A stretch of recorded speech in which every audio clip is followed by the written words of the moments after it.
네, 안녕하세요. 안녕하세요. 네, 반갑습니다. 제가 오늘 이제 웨슬리 신학의 관점에서 이제 사회신경과 통일신학 이게 이제 주제이긴 한데 이 굉장히 낯선 주제를 이제 두 개를 연기하다 보니까 아마 좀 텍스트가 길어지고 좀 이게 조금 어렵게 쓰여지지 않았나 이렇게 생각이 됩니다. 그래서 제가 이제 쭉 이제 구두로 이제 말씀을 좀 편하게 좀 드리도록 하겠습니다. 사실 이제 저는 사회 신경에 대해서 오래전에 사실 오래전부터 관심을 갖고 있었거든요. 그러니까 이제 제가 대학교 3학년 때가 아마 김경환 선배님이 이 주제로 논문을 써가지고 제가 이제 그때 굉장히 좀 인상을 많이 받아가지고 참 좋은 주제다 이렇게 생각하고 이제 늘 관심을 갖고 있었어요. 그랬는데 이제 뭐 독일에서 공부도 하고 이제 한국 돌아와서 이제 강의도 하고 이제 이러면서 이제 저는 이제 개인적으로 이제 윤리신학이나 이제 이런 쪽에 관심이 있다 보니까는 이제 계속 이제 관심이 있었으나 이제 주제화를 못 하고 있었는데 그때 이제 코로나 이후 지나가면서 그때 이제 저희 하는 이제 이광선 목사님이 또 사회신경 관련해가지고 그때 아마 몇 년 전에 기독교 세계에 또 글도 쓰셨었거든요. 그래가지고 나도 좀 작업을 해봐야 되겠다 그렇지 않아도 그 생각을 하고 있으면서 이제 사실 자료조사도 좀 하긴 했었는데 생각보다 제가 좀 놀란 거는 뭐냐면 30년 동안 너무 큰 변화가 없이 그냥 이렇게 연구가 별로 안 되고 30년 이렇게 흘렀다는 거거든요. 근데 이제 사실 1997년도에 한 차례 개정이 됐는데 그때도 1930년 그 시기에 이제 처음 제정된 이후에 크게 막 이렇게 이제 관심이 없다가 이제 개정하면서 좀 관심이 있었던 것을 제가 이제 이렇게 조사를 해보니까 그렇더라고요. 그래서 저는 이제 개인적으로 왜 이렇게 사회신경에 대한 관심이 이렇게 없는 건가 이제 그런 좀 문제의식을 좀 개인적으로 가지고 있었고요. 또 이제 그런 문제의식과 더불어서 이제 논문에 이제 처음에 이제 지적했던 게 뭐냐면은 저희가 이제 웨슬리 신학계 이제 신학을 이해하는 데 있어서 칭의, 그 다음에 뭐 성화라고 하는 이 관계로 이어지면서 상당히 이제 칭의 중심적인 관점에서 이해되다 보니까 상대적으로 이제 이 사회적 성화에 대한 관심이 좀 적어진 것이 아닌가, 뭐 이제 그런 생각을 하면서 이걸 어떻게 좀 해석을 해야 좀 적절할까 이제 저는 이제 그 고민을 했었는데 저는 이제 연구를 하면서 이제 이런 생각을 좀 해봤습니다. 어떤 생각을 해봤냐면 사실 이제 이 사회적 성화에 대한 부분에 있어서 이제 항상 인간의 책임적인 활동이나 역할이 강조되다 보니까 상대적으로 하나님의 은총이라고 하는 것이 조금 더 부각이 되지 않는 것이 아닌가. 이제 그런 생각을 좀 많이 했었습니다. 그러니까 그 얘기는 뭐냐면, 사실은 이제 저는 이제 웨슬리 신학을 보면서 특히 웨슬리의 구원론이라고 하는 것은 어쨌든 칭의 단계, 그 다음에 성화와 완전의 단계로 가는 이 과정 속에서 이제 하나님의 구원이라고 하는 이 홀로 사역이 사실은 완결이 되는 것인데 여전히 우리는 칭의에 머물러 있는 것이 아닌가 좀 그런 생각을 하면서 오히려 이제 사회신경은 오히려 웨슬리 신학의 본질을 적절하게 드러내주는 부분이 나는 생각이 많이 들고요. 그런 관점에서 사실 오늘 이제 이 논문을 좀 작성해 보았습니다. 저는 이제 개인적으로 이제 오늘 앞서서 우리 소장님도 잘 지적하셨지만 이렇게 이제 사회적 성화 내지는 사회적 실천이라고 하는 것이 무뎌진 이유는 뭐 여러 가지가 있지만 가장 중요하게 지적될 수 있는 지점은 저는 이제 앞서 말씀하셨지만 이제 기독교 신앙의 사사화가 가장 큰 근본적인 원인이다라는 생각이 들고, 그 다음에 이 기본적으로 개인의 사사화된 기독교 신앙이라고 하는 맥락 역시 웨슬리 신학의 강조점이라고 볼 수 있는 그 소위 사회적 성화에 대한 그 인식 부재가 저는 가장 큰 이유가 아니었나 이렇게 생각이 됩니다. 그런 면에서 저는 그 교회가 공공적인 시각에서 소위 이제 이 구원론에 대한 문제를 조금 더 확장해야 되지 않겠는가, 사회적인 영역으로 확장해 가야 사실은 웨슬리 신학의 본질적인 의미뿐만 아니라 그 기독교 대한 감리회가 추구해왔던 이 사회신경의 가치들이 적절하게 드러나는 것이 아닌가, 이제 그런 생각을 좀 개인적으로 했고요. 그리고 이제 요런 시각과 관련해서 왜 통일에 대한 문제가 이게 연관이 되는가, 를 조금 더 생각을 해보게 되었는데, 사실 이제 저희는 어떻게 보면 특수한, 아주 뭐 여러분들 다 아시겠지만 한반도 분단이라고 하는 아주 독특한 그 상황에 놓여 있잖아요. 그런데 사실 1930년도에도 이제 사회적 신경이 이렇게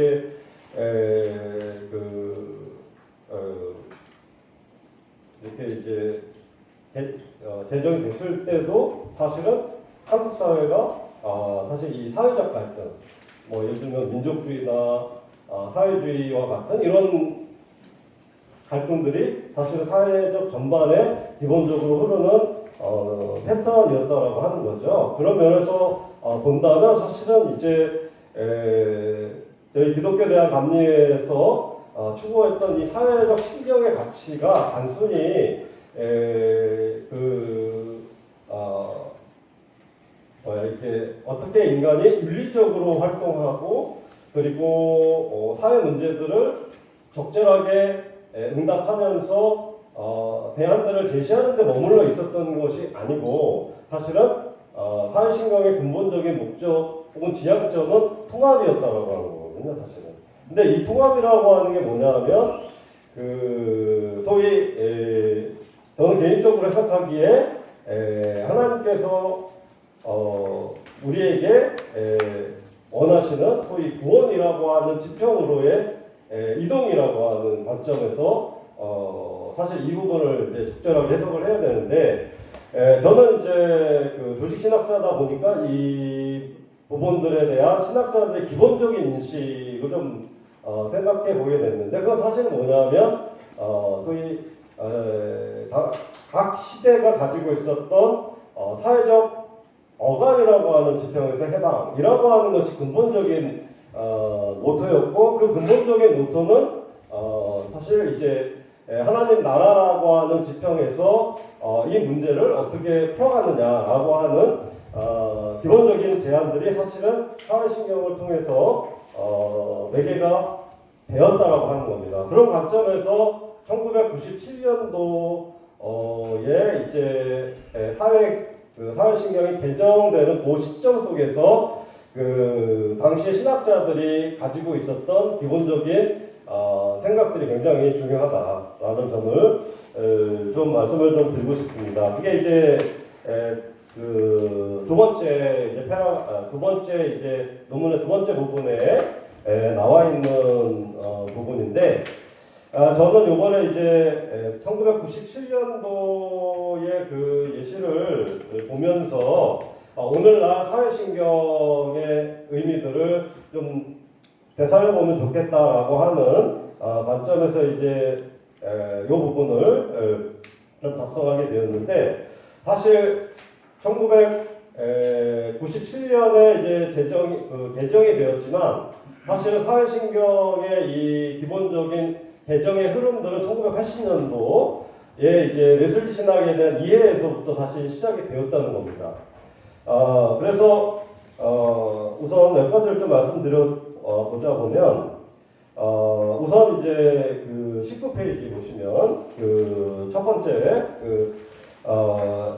되어 있는 이제 변선환 교수님의 이제 관점을 좀 들여다보면, 변선환 교수님이 웨슬리의 사회적 성화의 문제를 해방신학의 관점에서 해석을 했고, 그리고 그 해석을 하면서 개인의 문제에 머물기보다는 사랑의 선행을 칭찬하는 방향으로 해석을 했다라고 하는 겁니다. 자, 이런 상황들이 당시에 이제 변선환 교수님의 그 신학에서는 이제 이 종교 다원주의라고 하는 이 관점에서 사실은 이제 이 웨슬리의 선교적 맥락들이 사실 실제로 적용되는 것이 사회적 성화의 중요한 그 방향으로서 제시를 했다라고 하는 겁니다. 그래서 20페이지 위에서부터 이제 한 6번째줄 내려오시면 각주 11번 몇인데요. 그거 제가 한번 읽어보겠습니다. 그는 한국 감리교회 미래라는 논문에서 급변하는 현대 세계에 대한 교회의 대응이라는 과제를 제시하며 선교 100주년을 맞이해 발표한 한국 감리교회의 신앙적 입장에서 사회적 책임을 분명히 언급하였습니다. 예를 들어서 변선환은 물질보다 정신적 가치가 실현된 하나님 나라의 도래, 또 민주적 평화적 방법에 대한 통일, 또 민주국가 실현, 혹은 정치적, 사회적, 경제적 양극화의 극복, 그리고 인종과 성차별 철폐, 그리고 종교다원주의 사회에서 다른 종교와의 열린 대화, 그리고 핵무기와 폭력에 의한 전쟁의 위협과 그 평화적 사용, 그리고 분쟁과 파괴와 폭력이 극복된 하나님의 뜻이 지배되는 평화로운 세계를 위해 노력한다라고 하는 부분을 이렇게 이제 제시하고 있는데요. 이 안에서 이제 평화통일이라고 하는 부분도 사실은 드러나게 강조되어지진 않았지만 사실은 이제 사회신경이라고 하는 맥락에서 한반도의 분단의 문제가 사실은 사회신경의 가치를 드러내준 굉장히 중요한 실질적인 문제였다라고 하는 것을 변선환 교수님께서 해석을 해내고 있다라고 하는 겁니다.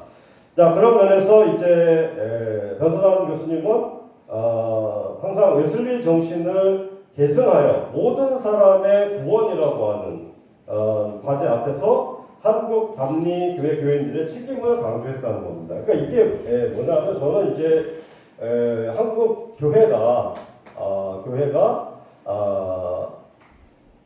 특히 이제 이 사회신경을 바탕으로 한 선교를 통해서 소위 이 한반도의 땅에 살아가고 있는 사람들을 어떻게 소위 구원의 길로 인도할 것이냐라고 하는 분명한 목적의식이 있었다라고 하는 그런 면에서 저는 이걸 어떻게 이해를 해야 될 것인가. 사회적 신경에 있어서 단순히 개인의 변화의 차원에서 이 문제를 바라봐야 되느냐.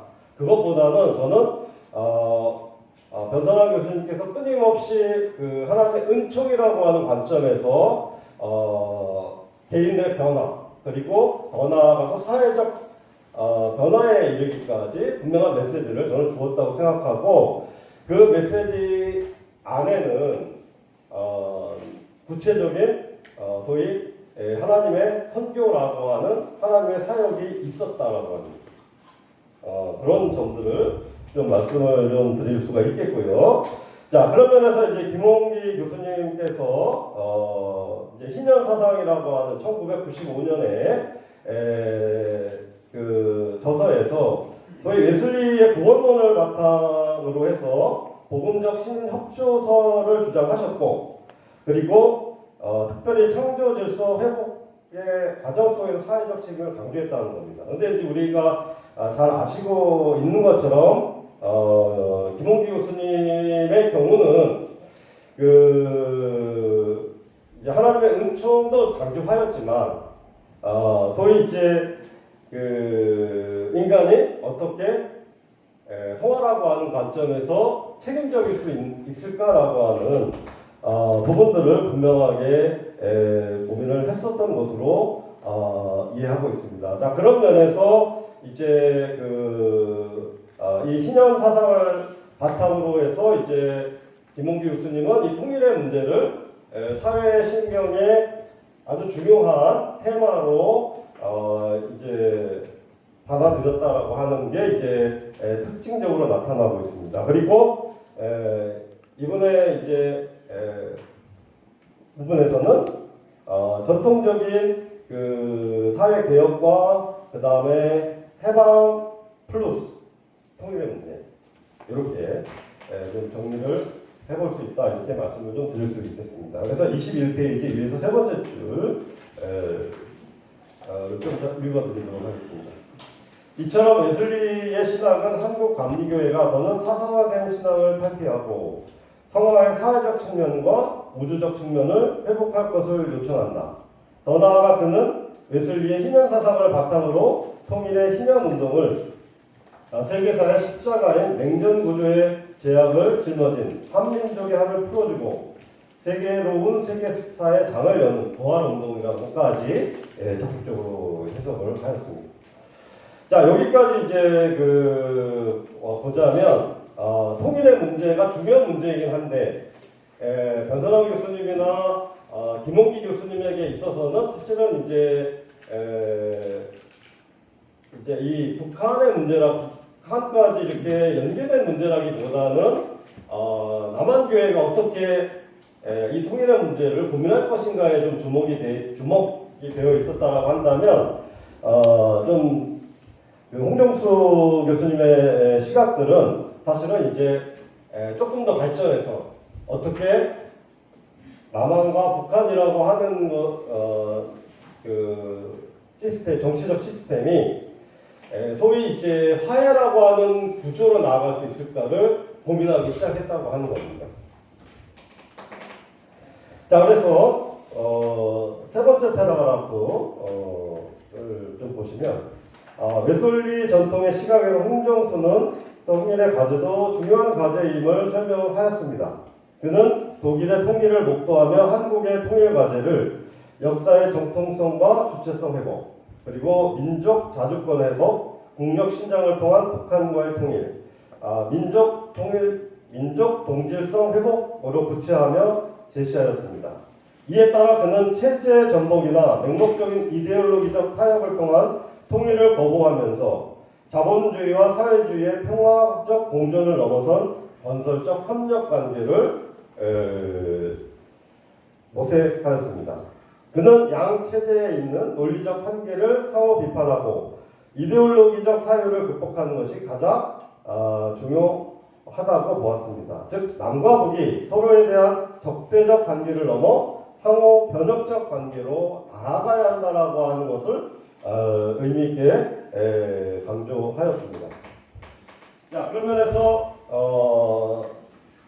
저는 이제 1997년도 소위 사회신경이 개정되는 이 과정 속에 소위 감리교 신학자들의 어떻게 보면 굉장히 이른 노력, 어떻게 보면 80년대부터 시작되어서 거의 10년 정도의 흐름 속에서 나왔던 신학적인 역할들이 저는 1997년도 사회신경이 개정되는 이 과정에 크게 기여하지 않았나 하는 평가를 좀 개인적으로 내리고 싶습니다. 자, 그리고 22페이지 보시면 이제 박정천 교수님과 관련해서 좀 말씀을 드려보자면 그 두 번째 패러그래프 위에서 세 번째 줄 내려오시면 박정천 교수님은 웨슬리의 자아 회심에 대한 이야기들을 조금 더 적극적으로 드러내고 있는데요. 그거 조금 읽어보도록 하겠습니다. 웨슬리에게 자아의 회심은 단순히 주관적 차원의 영적 변화에 머무는 것이 아니라 타자와의 관계 속에서 일어나는 상호 변혁의 차원을 지니고 있기 때문이다. 이는 감리교 신학의 개인의 차원을 넘어 사회적 차원에서 구원을 완성해 가야 함을 시사한다. 박종천은 믿음은 구원의 조건이지 구원의 원천이 아니다라는 웨슬리의 표현을 성화라고 하는 차원에서 적극적으로 해석했고 하나님의 성육신과 긴밀히 연결 짓게 되었습니다. 이는 웨슬리가 사회적 차원에 대한 뚜렷한 인식을 품고 있었으며 그의 부흥운동의 본체가 사회적 성화에 있었음을 의미합니다. 특히 웨슬리의 설교, 양자의 영과 종의 영에 대한 신학적 해석을 통해 박종천은 영국 산업혁명기 민중의 고통에 집중했던 웨슬리가 사회 실천적 행위와 더불어 근본적인 중산층 중심의 변화를 요구했음을 강조합니다. 즉 가난한 자들과의 연대를 통해 중산층의 신앙적 변혁을 촉구했다는 것입니다. 박종천은 감리교회가 변질되고 창조적, 비판적, 해방적 영성을 상실하는 결정적 이유를 감리교회 제도화와 중산층 중심의 교회로의 변화에서 찾게 됩니다. 저는 이제 이 부분을 쓰면서 이제 어떤 부분을 좀 저는 지적을 하고 싶으냐면, 과연 이제 이 한국 교회, 특히 감리교회에서 이제 소위 개체교회화되는 이런 현실을 도대체 어떻게 이해를 해야 될까? 저는 이제 그 박종천 교수님의 이제 내용을 적으면서 제가 이제 그분의 상세기 신학 상상의 신학이라는 책을 이제 다시 한번 읽어봤는데 그 책을 보면서 도대체 우리의 목회의 중심이 어디를 향하고 있는가? 근데 사실 우리의 그 목회의 중심이라고 하는 이제 개체교회 성장인데 사실은 이제 개체교회 성장이라고 하는 게 뭐 저는 굉장히 중요한 사역이라고 생각을 하는데 이게 이제 사회적인 영역을 확대된다라고 하는 것은 이 목회적인 영역이 사실은 이 교회 밖으로 넓어져야 된다는 거죠, 사실은. 저는 이제 이 생각을 하면서 그럼 상생이라고 하는 게 도대체 뭐냐? 저는 이제 개체교회가 교회 안뿐만 아니라 교회 밖을 통합할 수 있는 길을 좀 모색해야 되지 않는가. 그런 면에서 교회와 교회 간 연대가 좀 필요하지 않는가 하는 그런 생각을 좀 해보게 되었습니다. 자, 이걸 바탕으로 해서 이제 그 세 번째 타일로 좀 넘어가면 박순경의 통일신학의 시각에서 본 사회신경의 분단과 통일의 문제, 이걸 조금 이제 다뤄보려고 하는데요. 저는 이제 감리교 신학자들이 소위 이제 통일의 문제를 사회신경의 중요한 테마로 받아들이게 하는데 굉장히 중요한 역할을 한 것이 이제 저는 감리교 신학자들의 역할이었다라고 생각이 되는데 사실 이제 박순경 교수님 같은 경우는 물론 감리교 신학 굉장히 유기적인 활동을 하셨지만 사실 엄밀하게 이야기하면 이제 감리교 신학자라고 이렇게 딱 이야기하기에 굉장히 좀 애매한 분입니다. 그럼에도 불구하고 저희 감리교 신학대학을 또 졸업하신 또 동문이기 때문에 그런 관점에서 이제 이분의 통일신학을 좀 보자면 저는 이분의 가장 중요한 기여가 뭐냐, 저는 두 가지로 볼 수가 있는데 그 감리교 신학자들이 어떻게 보면 이제 그 중점적인 테마로 다루지 못하고 그리고 어떻게 보면 그 문을 활짝 열지 못했던 이 통일이라고 하는 주제를 이분이 이제 통일신학이라고 하는 관점에서 그 문을 활짝 열었던 대표적인 신학자고 또 감리교 신학자라고 좀 저는 그렇게 말씀을 좀 드리고 싶습니다. 이분이 이제 감리교의 이제 토착화 신학을 굉장히 민감하게 비판을 하시는데 저는 그 비판이 굉장히 긍정적이라고 생각합니다. 그게 뭐냐면 감리교의 그 중요한 신학으로 볼 수 있는 이 토착화 신학이 이 신학적인 출발뿐만 아니라 신학적인 길을 잘 열었는데 그 방향성이라고 하는 게 굉장히 일관적인 방향이라기보다는 굉장히 다양한 방향들을 만들어내면서 통합적인 흐름들을 만들어내지 못했다라고 하는 거예요. 그러니까 예를 들어서 뭐 우리가 잘 알고 있는 뭐 윤성범 교수님의 성신학이라든지 유동식 교수님의 또 풍류신학이라든지 뭐 이런 또 우리 변선환 교수님의 종교 해방신학이라든지 이제 이런 신학들이 다양하게 펼쳐지는 것까지는 좋았는데 과연 이 신학들이 어떤 통일적인 방향 갖게 되었는가? 그건 뭐냐면 사회신경이 바라보고 있는 어떻게 보면 하나님 나라의 지상적 실현이라고 하는 지평뿐만 아니라 이 구원론에 있어서 모든 인류가 하나님의 자녀가 되는 그 비전을 어떻게 세울 수 있었는가? 그 지점에서 보자면 좀 아쉬운 부분이 개인적으로 있다고 생각이 됩니다. 그런 면에서 저는 박성경 교수님의 통일신학은 분명한 메시지를 주고 있는데 그건 뭐냐면 하나는 구원의 대상이라고 하는 것을 너무나 분명하게 이야기했다는 겁니다. 그게 뭐냐? 이분이 세 부분을 이야기했는데 하나는 민중, 그 다음에 여성, 그 다음에 민족이라고 이야기했다는 겁니다. 근데 이분이 이제 이렇게 세 가지를 이야기했을 때 그러면 이분에게 있어서는 뭐 민중 혹은 여성 혹은 민족 이렇게가 이제 그 구원의 이분들만 구원의 대상이 아니라 이런 질문을 할 수가 있는데 저는 이제 이번에 통일 신학을 보면서 어떤 것을 발견했느냐 하면 민중을 이야기했을 때 그 민중은 누구를 어떤 사람을 구원하는 것이냐.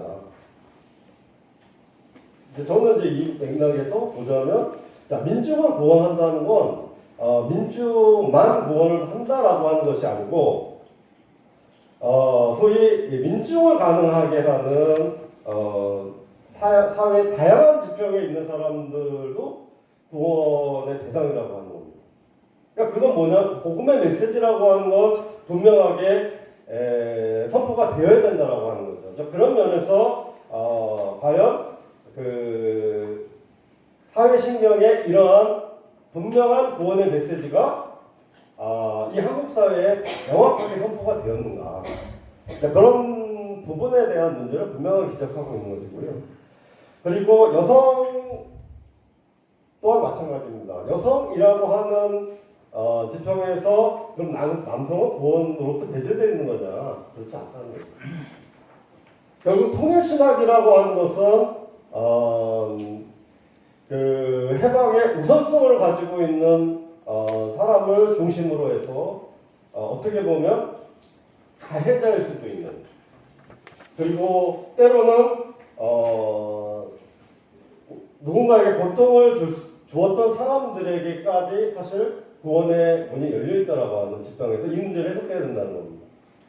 자, 그런 면에서 보면 저는 이 통일신학에 있어서 특별히 가장 우리가 분명하게 품어야 될 대상이 누구냐.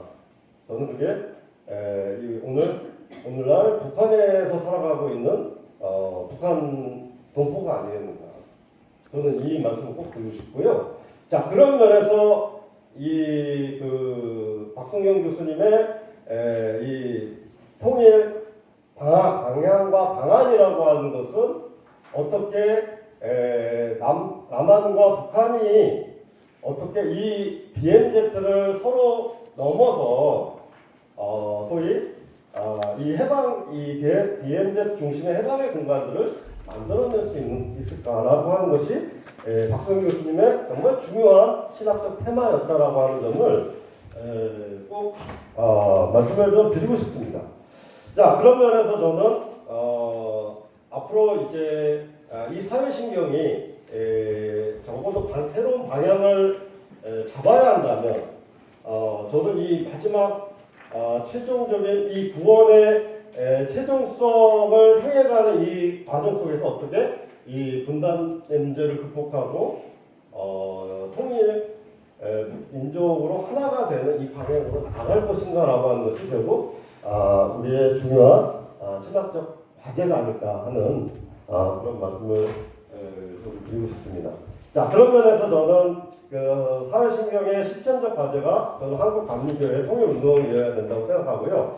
이 통일운동을 향해서 방향성을 가지고 나아가야 된다라는 점을 좀 더 분명히 말씀을 좀 드리고 싶습니다. 예, 그러면 이제 제가 논문 마지막 부분 31페이지를 조금 말씀을 좀 여기까지로 좀 정리해서 말씀을 좀 드려보도록 하겠습니다. 자, 우선 이제 세 번째 패러그래프에 있는 부분 좀 읽어보도록 하겠습니다. 첫째, 한국 감리교회는 사회신경이 포함하고 있는 고백의 내용이 교리적 선언과 동등하게 또 웨슬리 신학과 연속성이 있음을 저는 분명하게 강조해야 된다 하는 점을 좀 말씀드리고 싶습니다. 사회신경은 인간과 창조 세계를 향한 하나님의 근본적인 구원 의지를 드러내기 때문입니다. 웨슬리 신학의 관점에서 한국 감리교회 신학을 평가한 최인식이라고 하는 분은 이렇게 이야기했습니다.